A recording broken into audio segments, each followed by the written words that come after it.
Halo teman-teman semua, welcome back to Rock Riwayat Orang Kudus edisi 13 Oktober. Hari ini kita akan membahas riwayat dari Beata Alexandrina Maria da Costa, pelindung terhadap godaan seksual. Sebelumnya, monggo di-share dulu video ini supaya semakin banyak orang dapat hidup kudus lewat teladan para santo santa. Oke, tanpa berlama-lama lagi, mari kita mulai.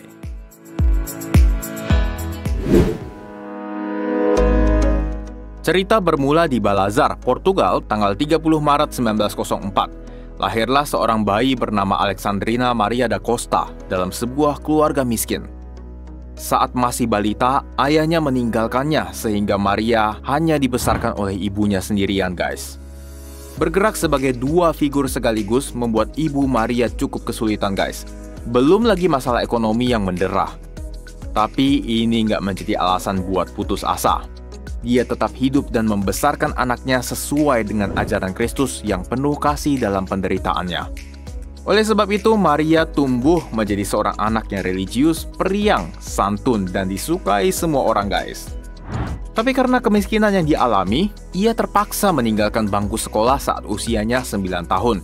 Mungkin sekitar kelas 3 atau 4 SD ya. Lalu dia bekerja dengan berat di sebuah ladang pertanian.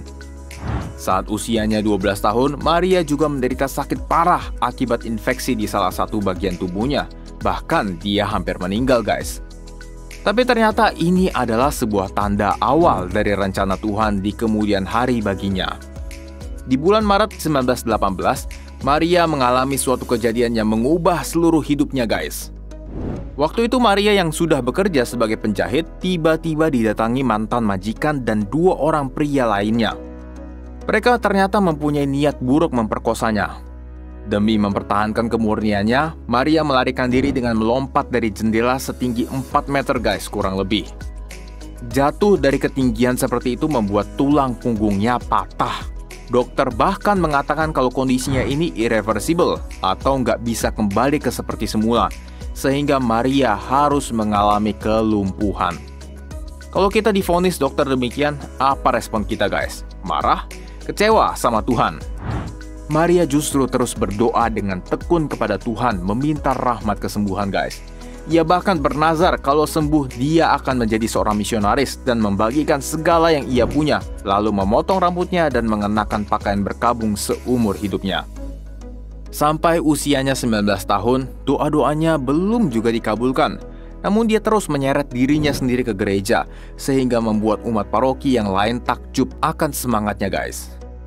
Kira-kira menurut teman-teman, Maria sembuhnya di umur berapa nih? 24, 25, 26?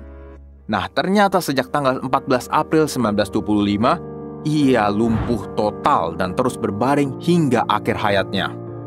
Loh, kok jadi lumpuh total sih? Kan Maria udah tekun banget doanya. Iya, guys, betul banget. Maria sendiri juga mungkin kecewa terhadap situasi yang dia alami. Tapi beberapa tahun setelah kelumpuhan totalnya, dia mulai menyadari panggilan Tuhan untuk menjadi kurban bagi sesamanya, khususnya bagi pertobatan orang-orang berdosa. Semakin lama, ia juga semakin berpasrah kepada kehendak Tuhan dan dengan sukacita kemudian menerima kondisi fisiknya.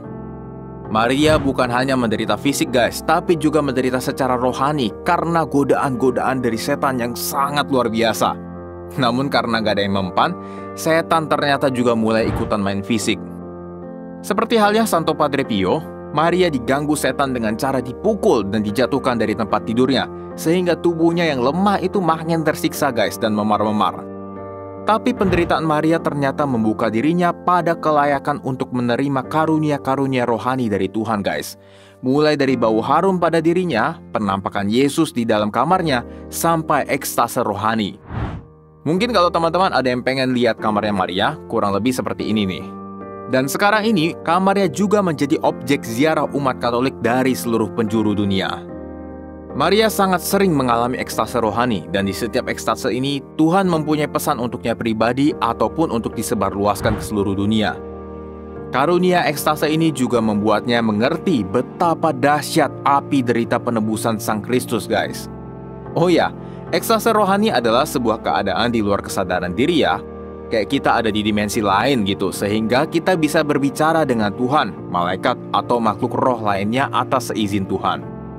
Dalam suatu ekstase rohani di tahun 1935, Maria menerima penampakan Tuhan Yesus yang memperingatkan akan adanya Perang Dunia Kedua beberapa tahun lagi. Ini terjadi sebagai akibat dosa-dosa manusia. Karenanya Yesus memintanya untuk mendorong penyerahan dunia kepada hati Maria yang tak bernoda dengan bantuan bapa pengakuannya, Pastor Mariano Pinho SJ. Sejak hari itu, Maria mempersembahkan penderitaan dirinya agar perintah Tuhan ini dapat segera tercapai. Di bulan September 1935, Pastor Pinho menulis surat kepada Kardinal Eugenio Pacelli, yang waktu itu adalah Sekretaris Negara Vatikan, tentang keinginan Yesus lewat Alexandrina Maria.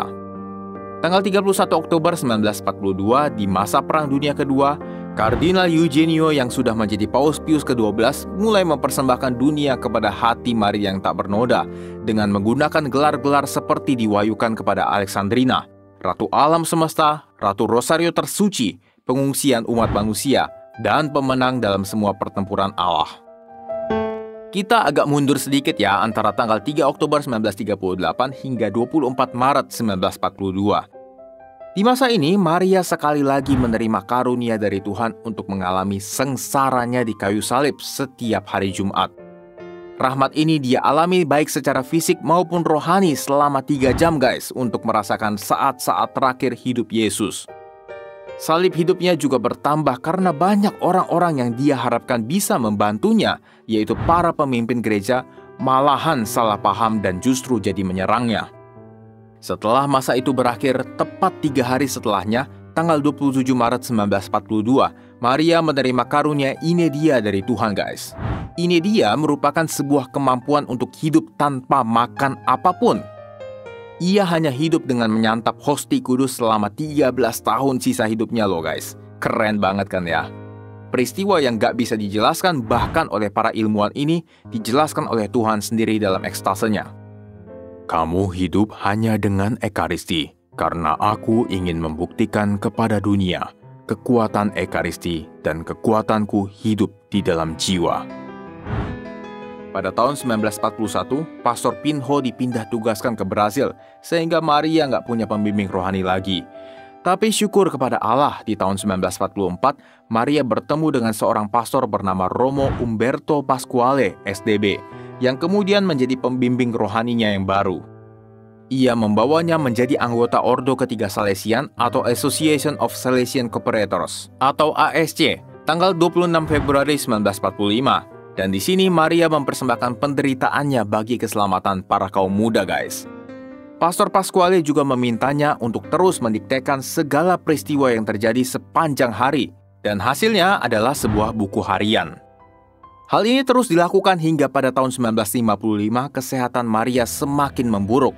Tanggal 13 Oktober 1955 ia masih sempat menyampaikan pesan kepada para peziarah yang datang ke kamarnya. Jangan berdosa. Kesenangan hidup ini tak ada artinya. Sambutlah komuni, berdoalah rosario setiap hari. Ini merangkum semuanya. Ia akhirnya menghembuskan nafas terakhirnya pukul 20.29 dan dimakamkan di makam yang sederhana. Namun tahun 1978 jenazah Alexandrina Maria disemayamkan dalam gereja paroki Santa Eulalia, Balazar hingga hari ini. Sebelumnya ia sudah menubuatkan kalau tubuhnya akan menjadi abu, tidak membusuk. Dan ketika jenazahnya dipindahkan, memang benar hanya abu yang tersisa. Tulang belulang pun gak ada guys. Ia kemudian dibeatifikasi oleh Paus Yohanes Paulus II tanggal 25 April 2004. Nah teman-teman, mungkin ada yang bertanya, kok Tuhan kejam banget sih kasih penderitaan ke Maria dari masih muda sampai dia wafat? Kok gak disembuhin aja sih? Kan Tuhan berkuasa. Tenang aja, pertanyaan ini adalah pertanyaan sejuta umat kok guys. Termasuk juga pertanyaan dari Alexandrina. Tuhan menjawab kepada Alexandrina kalau penderitaan adalah kunci menuju surga guys. Yesus sendiri juga sudah memberi teladan dengan penderitaannya di kayu salib demi keselamatan umat manusia. Teman-teman, kita di dalam dunia ini sering menghadapi penderitaan, itu pasti. Mungkin ada yang menderita dalam sakit, dalam pekerjaan, dalam studinya, atau dalam kehidupan sosial. Namun kita sebagai orang Kristen diajak untuk memandang penderitaan ini sebagai silih bagi dosa-dosa kita sendiri dan juga bagi sesama kita. Tentunya sangat wajar kalau kita berdoa dan berharap kepada Tuhan supaya penderitaan kita segera berlalu. Tapi kalau kita udah doa dan rasanya kok nggak dijawab ya, apa yang harus kita lakukan? Marah? Kecewa? Apa yang terjadi kalau nyatanya Tuhan memilih kita seperti Tuhan memilih Beata Alexandrina Maria? Yuk teman-teman, yang mungkin beberapa ada di posisi yang sedang menderita, supaya kita bisa belajar untuk terus berdoa dan berharap kepada Tuhan dalam penderitaan kita. Juga seperti Beata Alexandrina Maria, yang merefleksikan diri apa sebenarnya pesan Tuhan terhadap penderitaan yang kita alami. Oke teman-teman sekalian, itulah riwayat dari Beata Alexandrina Maria da Costa. Semoga bisa bermanfaat ya bagi kita semua. Untuk cerita yang lebih lengkapnya, teman-teman bisa mengunjungi website yang ada di description box. Terima kasih sudah menonton dan sampai jumpa di Rock edisi selanjutnya. Ciao!